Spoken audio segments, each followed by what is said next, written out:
കേന്ദ്ര ഗവൺമെന്റ് അഴിമതിയില്ലാതെ സുതാര്യമായി തൊഴിലുറപ്പ് പദ്ധതികൾ നടപ്പിലാക്കണമെന്ന ആഗ്രഹത്തിൽ പല നിബന്ധനകളും കൊണ്ടുവരുമ്പോൾ അതിനെല്ലാം അട്ടിമറിക്കാനുള്ള ശ്രമമാണ് കേരള സർക്കാരും പഞ്ചായത്ത് ഭരണാധികാരികളും ചേർന്ന് നടത്തിക്കൊണ്ടിരിക്കുന്നത്. നമുക്കറിയാം, കായംകുളം നഗരസഭയിൽ നടന്നിട്ടുള്ള അഴിമതി, മഷ്റോളിൽ വ്യാജമായിട്ട് ഒപ്പിട്ട് ലക്ഷങ്ങളുടെ ക്രമക്കേടാണ് കായംകുളം നഗരസഭയിൽ നടന്നിട്ടുള്ളത്. അതിനെ പറ്റിയിട്ടുള്ള അന്വേഷണം എങ്ങും എത്താതെ അതിന് നടപടികൾ സ്വീകരിക്കാതെ മുന്നോട്ട് പോകുന്നു. പുന്നപ്ര വടക്ക് പഞ്ചായത്തിൽ സ്വന്തം CPM-ന്റെ പ്രധാനപ്പെട്ട നേതാവ് തന്നെ, CPM-ന്റെ DYFI-യുടെ ഒക്കെ നിരവധി ചുമതല വഹിച്ചിട്ടുള്ള ശബരി എന്ന് പറയുന്ന ആള് അവിടെ ലക്ഷം കണക്ക് രൂപ അക്കൗണ്ടിലേക്ക് മാറ്റി, അദ്ദേഹത്തിൻ്റെ സ്വന്തക്കാരൻ്റെ അക്കൗണ്ടിലേക്ക് മാറ്റിയിട്ട് അദ്ദേഹത്തെ സസ്പെൻഡ് ചെയ്തു. അല്ലാതെ അതുമായി ബന്ധപ്പെട്ടിട്ടുള്ള ഒരു ഉന്നതമായിട്ടുള്ള അന്വേഷണം, ഇതിൻ്റെ പിന്നിൽ പ്രവർത്തിച്ചവർ ഒരാൾ മാത്രം വിചാരിച്ചാൽ ഒരു തൊഴിലുറപ്പിൻ്റെ പദ്ധതിയിൽ നിന്നും പണം അങ്ങനെ ഒരു അക്കൗണ്ടിലേക്ക് മാറാൻ കഴിയില്ല. അത് നിങ്ങൾക്കെല്ലാം അറിയാം, നമുക്കെല്ലാവർക്കും അറിയാം. അപ്പോൾ ആ അഴിമതിയെ പറ്റിയിട്ടുള്ള അന്വേഷണം മുന്നോട്ട് പോയില്ല, സസ്പെൻഷൻ മാത്രമാണ് നടന്നത്. അതുപോലെ കുത്തിയോട് പുറക്കാട് പഞ്ചായത്തിൽ 2021-22 സംസ്ഥാനത്തിന്റെ ഓഡിറ്റ് ടീം കണ്ടുപിടിച്ചതാണ്, സംസ്ഥാന സർക്കാരിന്റെ ഓഡിറ്റ് ടീം കണ്ടുപിടിച്ചതാണ് അവിടെ മെറ്റീരിയൽ കോസ്റ്റ് അടക്കമുള്ള വിഷയങ്ങളിൽ ഗുരുതരമായിട്ടുള്ള ക്രമക്കേട് ഉണ്ടായിട്ടുണ്ട് എന്ന് കണ്ടുപിടിച്ചാണ്. അതിന്റെ നടപടിയുമായിട്ട് മുന്നോട്ട് പോകുന്നില്ല. മുതുകുളം പഞ്ചായത്തിലാണ്, ഗ്രാമപഞ്ചായത്തിൽ ചെയ്യാത്ത പദ്ധതിയുടെ പേരിൽ ലക്ഷക്കണക്കിന് രൂപ 2023 ഇതുപോലെ മഷ്റോളിലും ഒക്കെ തട്ടിപ്പ് നടത്തിക്കൊണ്ട് അവിടെ പണം തട്ടിയെടുത്തു. ഇപ്പോൾ കുത്തിയോട് പഞ്ചായത്തിൽ അസിസ്റ്റന്റ് എഞ്ചിനീയറുടെ വ്യാജ ഒപ്പിട്ടുകൊണ്ട് വളരെ ഗുരുതരമായിട്ടുള്ള ഒരു സാഹചര്യമാണ്.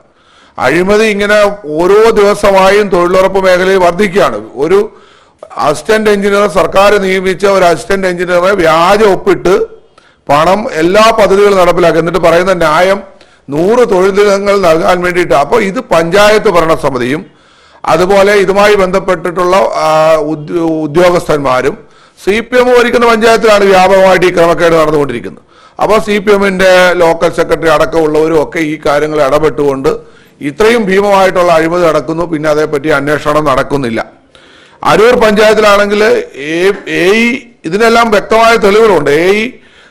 അവർക്ക് ഫയൽ അവരുടെ മുന്നിൽ വരുന്നില്ല എന്ന് പറഞ്ഞിട്ട് പഞ്ചായത്ത് കമ്മിറ്റിക്ക് പരാതി കൊടുത്തത്. കാരണം ഇതിൽ കൂടെ നടക്കുന്ന, ഈ ഫയലിൽ നടക്കുന്ന കോടിക്കണക്കിന് രൂപയുടെ അഴിമതിയിൽ എനിക്ക് പങ്കില്ല, ഞാൻ അറിയാതെയാണ് ഈ അഴിമതി നടക്കുന്നത് എന്ന്. കാരണം അദ്ദേഹത്തിന് ഭയപ്പെട്ടിട്ട് ഒരു കത്ത് പഞ്ചായത്ത് സെക്രട്ടറിക്ക് കൊടുത്തതിന്റെ കോപ്പി ആവശ്യമുണ്ടെങ്കിൽ തരാം, പഞ്ചായത്തിന് കൊടുത്തു, എനിക്കിതിൽ പങ്കില്ല എന്ന് പറഞ്ഞുകൊണ്ട് ഒരു കത്ത്. അപ്പോൾ ആ പഞ്ചായത്തിന്റെ സ്ഥിതി ഒന്ന് ആലോചിക്കണം. മറ്റേ നമ്മുടെ കുത്തിയോട് പഞ്ചായത്തിലാണെങ്കിൽ പഞ്ചായത്ത് കമ്മിറ്റി കൂടി ഈ താൽക്കാലിക ജീവനക്കാരനെ മാറ്റി നിർത്താൻ വേണ്ടി തീരുമാനമെടുത്തു. ഇവിടെ നടക്കുന്ന പ്രശ്നം എന്താ വെച്ചാൽ, തൊഴിലുറപ്പ് മേഖലയിലെ എല്ലാ നിയമനങ്ങളും CPM-ന്റെ നേതൃത്വത്തിലാണ് നടത്തിക്കൊണ്ടിരിക്കുന്നത്.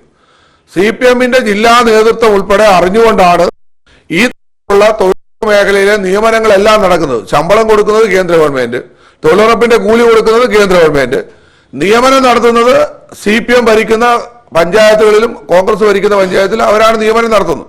അപ്പൊ ഇവര് ഈ നിയമനം നടത്തുമ്പോൾ ഒരു മാനദണ്ഡം നോക്കാതെ, ഒരു കഴിവും നോക്കാതെ, ഈ മേഖലയിലെ പരിചയം നോക്കാതെ CPM-ന്റെ ക്രിമിനലുകളെ ഉൾപ്പെടെ അതിൽ നിയമിക്കുകയാണ്. നമ്മൾ മാത്രമല്ലല്ലോ, പൊളിറ്റിക്കൽ ക്രിമിനലുകൾ ഒത്തിരി ഉണ്ടെന്ന് G. സുധാകരൻ സാറ് തന്നെ പറഞ്ഞിട്ടുണ്ട്. അപ്പൊ ഇങ്ങനെയുള്ള ആളുകളെ നിയമിക്കുകയാണ്. ആ നിയമിക്കുന്നതിന്റെ ഫലമായിട്ട് ഇവർ നടത്തുന്ന കോടിക്കണക്കിന് രൂപയുടെ അഴിമതിയെ പറ്റി ഇവർ മിണ്ടാതിരിക്കുകയാണ്. അപ്പൊ ഈ വിഷയത്തിൽ വളരെ ഗൗരവമായിട്ടുള്ള അന്വേഷണം. ഇപ്പൊ ഏറ്റവും ലേറ്റസ്റ്റ് ആയിട്ട് ഇവിടെ നമ്മുടെ കുത്തിയോട് ഗ്രാമപഞ്ചായത്ത് മെമ്പറും നിരവധി തവണ മെമ്പറായിട്ടുള്ള BJP-യുടെ മണ്ഡലം കമ്മിറ്റിയുടെ പ്രസിഡന്റാണ് രൂപേഷ് പൈ. അദ്ദേഹം ആ പഞ്ചായത്തിലെ മെമ്പറാണ്. അവര് നിരന്തരമായിട്ട് ഇതുപോലെയുള്ള വിഷയങ്ങൾ ഉണ്ടാവും.